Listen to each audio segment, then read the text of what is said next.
Critics are everywhere. No matter how well you do, maybe in your job, at home, or in your relationships, people will always notice your mistakes.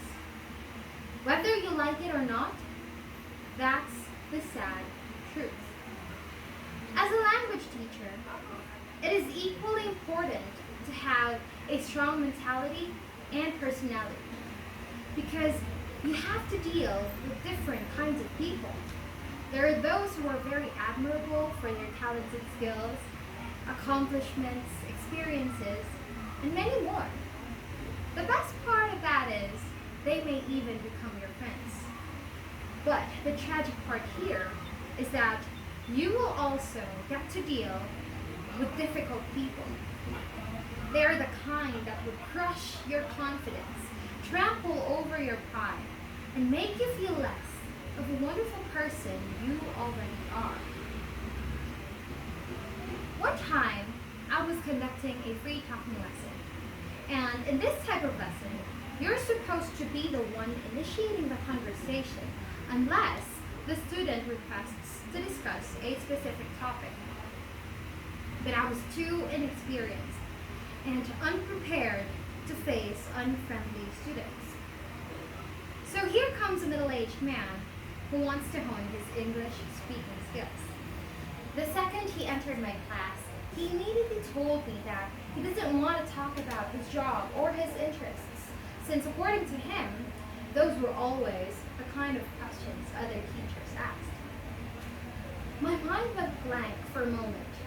I panicked and started talking about politics, science, and other stuff, trying to find that perfect foundation for our conversation.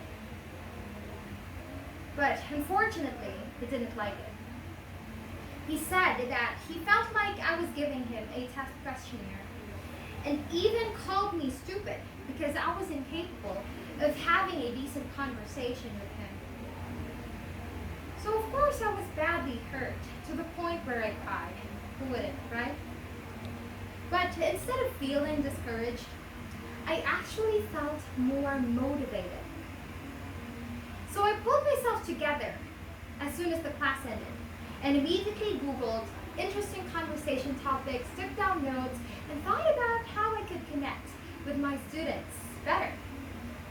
Later on, I was complimented by how a smooth talker I was. Of course, there are still those who really can't be satisfied with your service, no matter what you do, no matter how much effort you exert.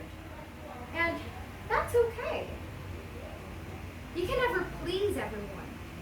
We can't do anything to control their opinions and criticisms, but we sure can use them to our advantage and learn from them to become better versions of ourselves.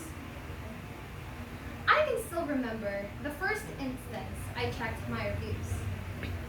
I was so happy to see that most of my students were satisfied with my teaching. As I read them one by one, I saw someone commented that I was a bit restless during our lesson.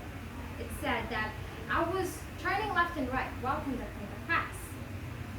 I didn't know that it was noticeable by the students, nor did I think that it would bother and distract them. After reading this review, I immediately got mindful of my movements. So, there are things about ourselves we don't notice that others do. While this might seem embarrassing at first, this is actually a good thing. Because it's also one way to discover the blind spots where our weaknesses are and fix them as soon as possible. Ladies and gentlemen, don't be afraid to commit mistakes, for it is through failure that we truly learn. It is through failure that we discover what works and what doesn't. Don't be afraid that others see you fall. Instead, surprise them by how you get your feet back up and go even higher than where you were before.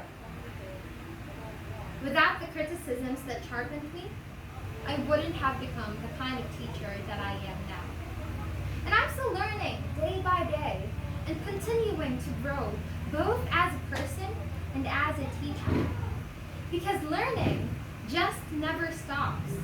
It is an infinite journey in life. So I encourage you, my fellow teachers, to never be afraid to fall and get back up.